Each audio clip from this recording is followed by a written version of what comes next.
So many of you, because you are so conditioned, you are looking at the now condition, which is whatever you have already allowed yourself to realize, and you are holding this in the same place because this is what has your vibration going. You just heard that, didn't you?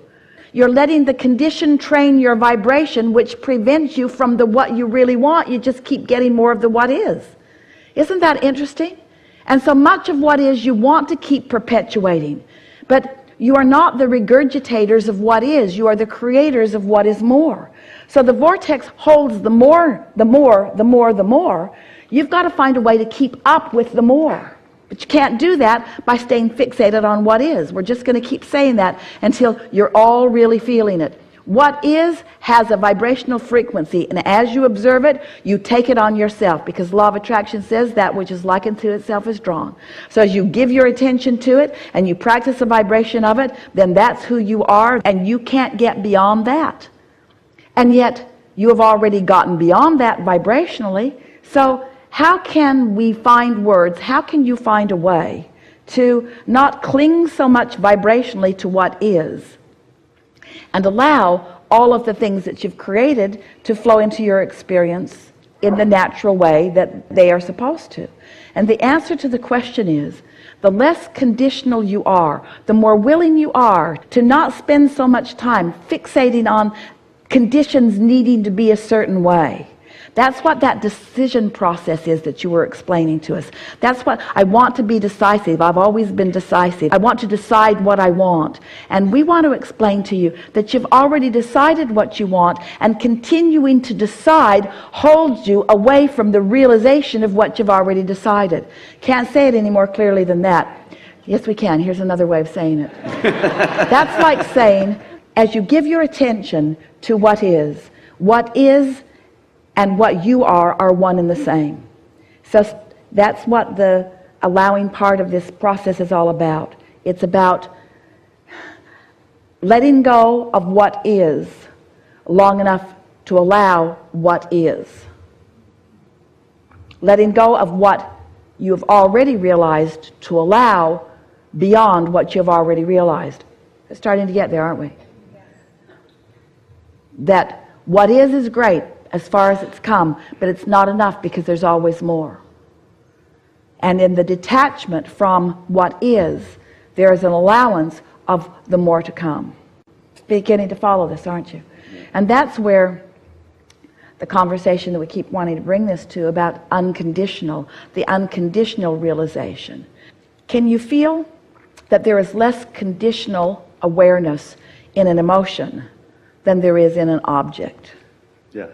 There's less condition in how you feel at work than there is what you're doing at work. Can you feel that it is possible, even probable, even easy, to feel apart from a specific condition? Yes. Is it logical that the vortex, since it hasn't manifested, can't be perceived in the seeing, hearing, smelling, tasting, touching, but it could be felt in terms of emotion? Yes. Is it logical that if you can find an emotion that is not attached to conditions, that you could find the heart of something in the vortex, and that as you maintain that frequency, that then it will be realized by you? That's how you turn thoughts to things. Most of you are trying to turn things to things. So you're looking at that and asking for more of that. Looking at that thing, looking at that thing. And you get more things, but they're all just like those things. But you don't want the same things. You want things that feel different. You want things that feel expansive. You said, I've been doing this for 17 years. Been doing essentially the same thing. I know I won't be doing the same thing forever because of the components of it, because there are characteristics of it that makes that feel illogical to me. We're really having a good conversation here. Can you feel the leading edginess of this conversation? Yes. So how can you, while you're continuing to do the things that you have to do, in other words, this is how you get paid, this is how you earn your living, this is expectations that others have of you, because you can't all of a sudden just detach yourself from all of that, but can you find a way that you could be doing those things and staying connected to those things and keeping those things in your experience, because some of those things you want to keep in your experience, at the same time that you're allowing more expansion and more? So from what we just said, what feels like the avenue to that? It's the emotion, the unconditional emotion. It's feeling good for the sake of feeling good. It's looking for the fun in what you're doing, not being attached to the thing that gives you the fun. Feeling the fun of it until more things that feel like that fun come into your experience. It's like feeling the satisfaction of what you're doing, detached from the details or the conditions of what you're doing that's producing the fun. But just focusing upon the feeling of the fun, or focusing upon the feeling of the satisfaction, or focusing upon the feeling of expansion. Those feelings that then cause you to be a vibrational match to beyond the conditions that you're currently experiencing, allowing the more. You're getting this, you're starting to get this, aren't you? Aren't you? Aren't you? Whether you're getting it or not, we're really enjoying this. We're really enjoying this conversation, because we've been talking to you in rudimentary fashion for quite a long time. You create your own reality. Well, that's just a fact, you do. But how do you do it? You do it by offering a vibration. Well, that's really uncomfortable to you, because how do you know that you're even offering a vibration? Well, you can tell you're offering a vibration because your inner being is offering a vibration, because your inner being is thinking about the same thing you're thinking about. So since your inner being is thinking about the same thing that you're thinking about, there is or could be a vibrational difference between the way your inner being is thinking about it and the way you're thinking about it, and that's what causes the emotions that you feel. So since, as you've been sifting your way through life and you've been putting all of these new intentions over here in your vortex, vibrationally, before you can realize the fullness of them, your inner being's been over there embracing them and living them and knowing them and holding the vibrational frequency of them, which is available to you when you find the emotion that your inner being is feeling. Did you hear that? So by finding the emotion that your inner being is feeling about where you stand now, you open the door to all that your inner being now is, which you have caused it to become. And then you receive the inspiration that causes you to realize it, and now you fully manifest it, which is when we all have the really big party. Because it is all about your manifesting of this evolution. That's what evolution is, but conscious evolution. There is nothing in all of the universe more delicious than conscious evolution. To have sifted and sorted and not really be aware of it, but to have become and become and become, to have created that vibrational gap between who you're allowing yourself to be and who you really are, and then to close that gap. It just does not get any more delicious than that.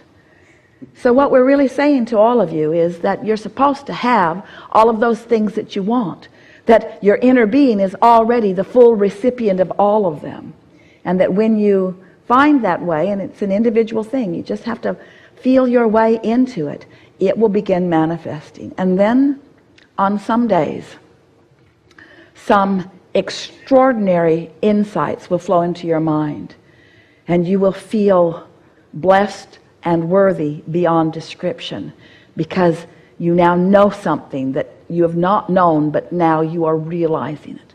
Or some emotion will sweep over you that will be more extraordinary than any emotion that has ever swept over you, and you'll be standing as the receiver of that, feeling blessed and worthy and right place, right time.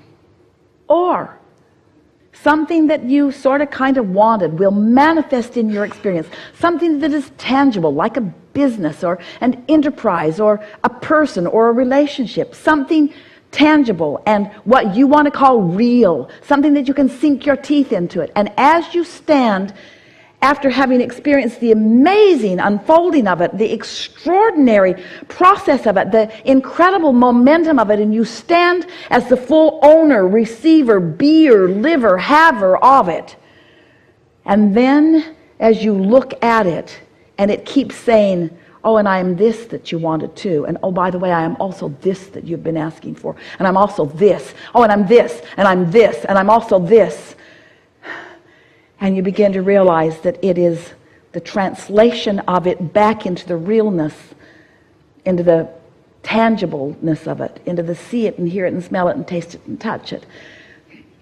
That's what it's all about. Don't let anybody convince you that you are to be spiritual and not material, because there is nothing more spiritual than the material of this manifestation. Don't let anybody ever convince you that you're not supposed to have everything that you want, because the having of those things that you want is the realization of what you have put there. You're not supposed to just walk around exploring nebulous clouds and feeling all airy-fairy about stuff. You're supposed to be the true receivers, the tangible receivers of all of this. If this time-space reality has the wherewithal to cause you to want it, it has the wherewithal to give it to you in its full form.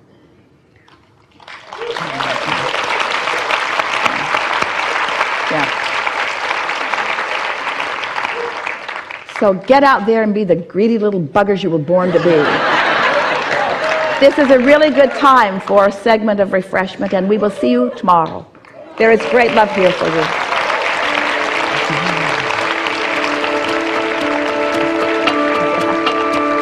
Great. You guys are wonderful.